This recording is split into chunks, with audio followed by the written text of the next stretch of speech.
Judy Santamaria hindi daw inimbitahan sa surprise tribute party ni Mr. M dahil kay Claudine Barreto. At dahil nga sa chismosa tayo, halina't mangialam tayo. Kamakailan nga lamang ay idinaos ang isang surprise tribute party para kay Mr. M na dinaluhan ng former and present star magic artist.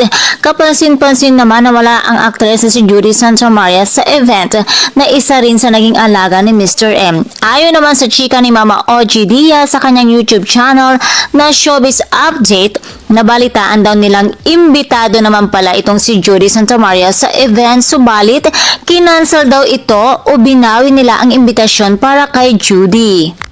At ang dahilan daw di umano ay parang mas pinaboran daw nila ang presensya ni Claudine Barreto na alam ng lahat na si Claudine ay isa lamang sa mga pioneers na naging anak-anakan ni Mr. M. At para na rin daw hindi na mag-clash doon sa loob. Dahil matatandaan nga na nagkaroon ng issue sina Claudine at Judy at kung sakali daw napupunta silang dalawa sa event ay syempre magkukross ang kanilang landas, medyo awkward daw ang moment na iyon.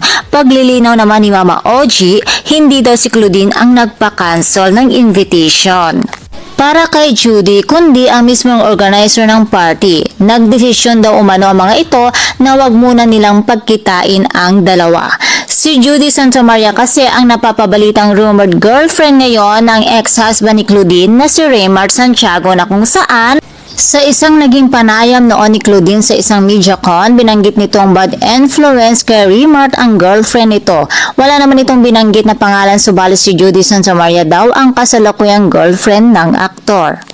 Buti pa si Bea Alonzo at Julia Barreto nagkabati na. Ayon, at kung kayo naman ang tatanungin mga chikadoras, ano naman kaya ang masasabi nyo sa isyong ito?